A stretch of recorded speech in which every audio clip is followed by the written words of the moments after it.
2021 या परीक्षेमध्ये आलेलं हे गणित आहे. जेव्हा मुलगा त्याच्या नेहमीच्या गतीच्या 5/7 गतीने चालतो, तेव्हा तो शाळेत 6 मिनिटे उशिरा पोहोचतो.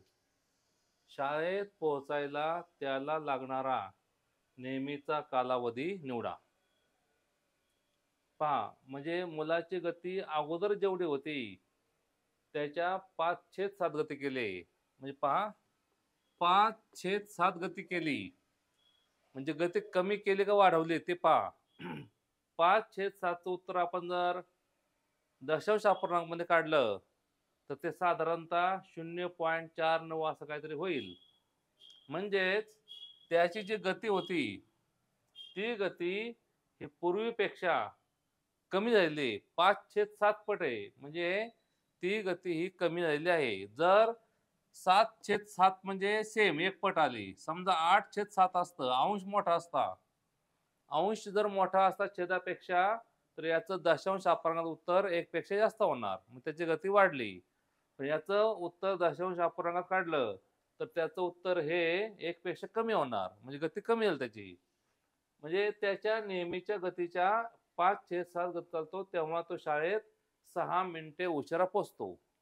आता येथे त्यांनी आपल्याला अंतर जे दिलंय ते कोणत्याही एककात दिलं नाही. किलोमीटरमध्ये नाही, काहीच नाही. इथे मिनिटातला वेळ आहे. मग आपण असं करायचं, त्याचं जे पहिलं अंतर होतं ते एक्स काही ठराविक एकक मानायचं. मीटर, किलोमीटर काय असू द्या.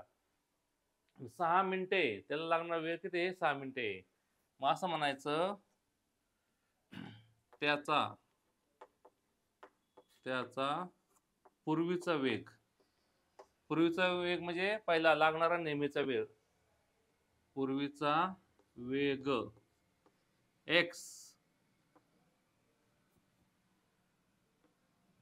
एक्स एकक मानू. पूर्वीचा वेग एक्स एकक मानू दर मिनिटाला. एक्स एकक दर मिनिट असं म्हणू आपण. मग एकक म्हणजे तर किलोमीटर मीटर काय असेल. म्हणून नवीन वेग बरोबर किती होणार आहे? 5/7 एक्स एकक दर मिनिट. हा त्याचा काय आला? नवीन त्याचा वेग आला. आता आपल्याला ते अंतर माहित नाही. आपल्याला पहिलं अंतर किती होतं ते. मग पूर्वी त्याचं जे अंतर आहे ते अंतर आपल्याला माहित नाही. पहिला वेग त्याचा आपण एक्स मानला आणि त्याचा वेग दुसऱ्याचा काय मानला? 5/7 नवीन मानला. आता अंतर आपण वाय मानू. हे अंतर आपण वाय मानलं. एकूण अंतर वाय एकक मानू. वाय एकक मानलं. आता पहा बरे, आपल्याला माहिती आहे एकूण जे अंतर असतं, अंतर कसं काढतात? तर अंतराला जे अंतर आहे त्या अंतराला वेगाने भागलं काय येतो? वेळ येतो. म्हणजे वाय छेद एक्स म्हणजे अंतर भागिले वेळ म्हणजे पूर्वीचा वेळ. हा काय आहे? पूर्वीचा वेळ आहे. आणि आत्ताचा किती वेग होणार आहे? वाय भागिले 5/7 एक्स. हा काय आहे? नवीन वेग. अंतर तेच आहे, हा नवीन वेळ आहे. तर या दोघांच्या तुलनेमध्ये काय घडलं बघा बरे. 5/7 गतीने चालतो तेव्हा तो शाळेत 6 मिनिटे उशिरा पोहोचतो. याच्यापेक्षा याला जास्त वेळ लागतो. पहा नीट, याच्यापेक्षा याला काय होतो? जास्त वेळ लागतो. म्हणजे हा वेग कमी आहे आणि हा वेळ जास्त आहे. इथं वेग जास्त आहे, त्यामुळे वेळ कमी आहे. इथं मात्र काय आहे? वेग कमी आहे म्हणजे वेळ जास्त आहे, हा वेळ जास्त आहे. या दोन्हीची तुलना कशी होईल नीट पहा. हा आणि हा याच्या 6चा फरक आहे. याच्यातून हे वजा केल्यावर 6 मिनिटे हा वेळ येणार आहे. हा वेळ आहे. अंतर भागिले वेग. आपण वेग हा मिनिटात मानलेला आहे, कारण सगळेच मिनिटात असल्यामुळं मिनिटात मानलेलं आहे. मग याचं समीकरण असं होणार आहे. समीकरण पहा कसं होईल. वाय छेद 5/7 एक्स वजा वाय छेद एक्स बरोबर. म्हणजे नवीन वेळ वजा जुना वेळ बरोबर 6 मिनिटे. पहा, नवीन वेळ वजा जुना वेळ बरोबर काय आलं? 6 मिनिटं आलं, असं आलं. म्हणजे नवीन वेळ हा 6 मिनिटांनी जास्त आहे त्यामुळे. आता हे सोपं रूप द्यायचं फक्त सोडवायचं आपल्याला. आणि आपल्याला किंमत कोणती काढायची? त्याचा जुना वेळ किती होता? त्याचा जुना वेळ किती होता? y/x हा जुना वेळ होता. पहा, अंतर भागिले वेग म्हणजे वेळ आहे, हा वेळ. आपल्याला अंतिम किंमत कोणाची काढायची? y/x ही आपल्याला किंमत काढायची आहे. y/x हा जुना वेळ आहे, आपल्याला ही किंमत काढायची आहे. ते अंतर किती आहे त्यांनी विचारलं नाही. अंतर किती का असेना, आपल्याला फक्त वेळ काढायची आहे की वेळ त्याचा जुना वेळ किती आहे. जुनं अंतर अंतर तेच आहे, जुना आणि नवं. अंतर भागिले जुना वेग आणि हा अंतर भागिले नवीन वेग. हा आहे नवीन वेळ, हा आहे जुना वेळ आहे. आपलं y/x ची किंमत काढायची. पहा आता कसं होईल. म्हणून नीट पाहता इकडे. आता हे आपण जर सोपे रूप केलं तर ते कसं होणार? नीट पहा. नीट पहा इकडे. ज्या वेळेस एखाद्या अक्षराच्या शेजारी सहगुणक असतो, तर जर तो सहगुणक अपूर्णांकात असेल, नीट पहा ही गोष्ट ध्यान ठेवा. अशा प्रकारच्या ठिकाणी चूक करणे त्याला म्हणतात सिली मिस्टेक. ही सिली मिस्टेक होऊन द्यायची नाही. ज्या वेळेस एखादा अपूर्णांक हा सहगुणक असतो एखाद्या अक्षराचा, त्यावेळेस त्या अक्षराचं काय होतं? तर तो अक्षर हा वरच्या अंकाला तो गुणिले असतो. म्हणजे असं असतं, नीट पहा इकडे. 5/7x असं मांडलं काय आणि 5/1/7 मांडलं काय? या दोन्हीचा अर्थ एकच आहे. 5/7 मांडलं काय आणि 5/1/7 मांडलं, ह्याचा अर्थ एकच आहे. मग आता हे आपण असं मांडू शकतो, 5x/7 वजा y/x म्हणजे किती आले? 6 आले. पुढे पाहता. आता हा जो 7 भागिले का नाही, 5/7 नीट पहा भागिले, ते उलटून गुणिले होणार. म्हणजे काय होणार? नीट पहा. प्रत्यक्षात काय घडतं ते नीट पहा इथे. येथे y ला छेद नाही म्हणजे तो छेद 1 आहे. येथे अशा ठिकाणी सिली मिस्टेक होत असते. ते नीट ध्यान ठेवा कसं करायचंय. या सिली मिस्टेक होऊ नये म्हणून काय काय करायचं नीट पहा.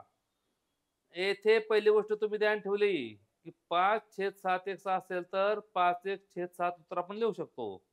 दुसरी गोष्ट, आता हा जो डबल अपूर्णांक आहे त्याचा आपला सिंगल अपूर्णांक बनवायचा आहे. तर काय करायचं माहितीये का? y ला छेद नाही म्हणजे 1 मानायचा. हा अंश आहे, अंशाला छेद नाही तो 1 मानायचा आणि हा पूर्ण छेद आहे 5/1/7 असं मांडायचं. 5/1/7 पहा. y म्हणजे किती? y/1 आणि हा मुख्य भागिले म्हणजे हा अंश आणि हा एवढा छेद आहे. म्हणजे इथे अंशामध्ये जो नंबर आहे तो अपूर्णांकात नाही, त्याचा आपण एक छेद लिहून अपूर्णांक बनवला आणि हा अपूर्णांक असल्यामुळं हा अपूर्णांक आहे, वर पण अपूर्णांक आपण तयार केला. मग आता खाली कसं होईल? y/1 गुणिले उलट गुणून 7x/7 नीट 7 वर जाईन खाली 5x आहे तसा राहणार. 7/5x नीट पाहिजे भागिले म्हणजे उलटून गुणिले असतो. 7 वर जाणार खाली 5x राहणार. म्हणजे याचं उत्तर येणार आहे 7y/5x. याचं आपण स्वरूप जर दिलं तर 7y/5x होणार आहे. पहा नीट. ही सहज जर क्रिया दिसली तर त्याच्यात काय काय गुंता नीट पहा. येथे सहगुणक जर अपूर्णांकात असेल तर जो अक्षर आहे, चल आहे, ते वरच्या अंशाला देऊन टाकायचं असतं. म्हणजे 5/1/7 आले. येथे अपूर्णांक आहे, येथे पण अपूर्णांक आहे असं गृहीत धरायचं. छेद दिला नाही म्हणजे 1 मानायचा. मग y/1 5/1/7 आलं. भागिले म्हणजे उलटून गुणिले y/1 ला 7 वर गेले 5 खाली आले. याचं उत्तर आलं मग शेवटचं 7y/5x वजा आले y/x म्हणजे 6 आले. पहा आता. आता इथे 5 आहे का नाही, येथे आपण 5 वर खाली गुणू शकतो. मग आपण असं मानू शकतो 7y/5x वजा येथे 5 ने खालीवर गुणू शकतो म्हणजे छेद समान व्हायला. उत्तर आल्याचं 5y/5x बरोबर 6 आले. पहा, छेद आपण समान करून घेतला. छेद काय केला आपण? समान करून घेतला. आता बघा बरं छेद समान आहे का नाही, मग 7y मधून 5y निघून जाऊ शकतो. मग याचं उत्तर आलं 2y छेद 5x बरोबर 6. म्हणून y छेद x आपल्याला किंमत पाहिजे 6 गुणिले 5 छेद 2 भागिलेचं गुणले करायचं, गुणलेचं भागिले करायचं. 5 छेद 2 आहे ना, 2 छेद 5 आलं 5 छेद 2.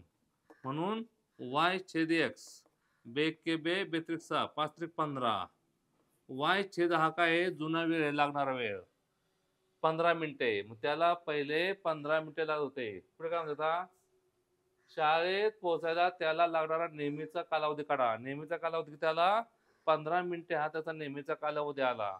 आणि त्याला आता जर तो आताच्या नवीन गतीने गेला, जुन्या गतीने त्याला 15 मिनिटे लागतात. तो जर नवीन गतीने गेला तर त्याला 6 मिनिटे काय होतात, जास्त लागतात. त्याला 21 मिनिटं लागतात किती नवीन गतीने केल्यावर. पण तो त्याने आपला कोणता वेळ विचारला नीट पहा. त्याने नवीन विचारलं का जुनं विचारलं पहा. 6 मिनिटं उशिरा लागतोय. पहिला किती वेळ आहे त्याचा, 15 मिनिटे हा त्याचा जुना वेळ आहे. म्हणजे खरा वेळ त्याचा किती आहे, 15 मिनिटे सी हा त्याचा पर्याय आला.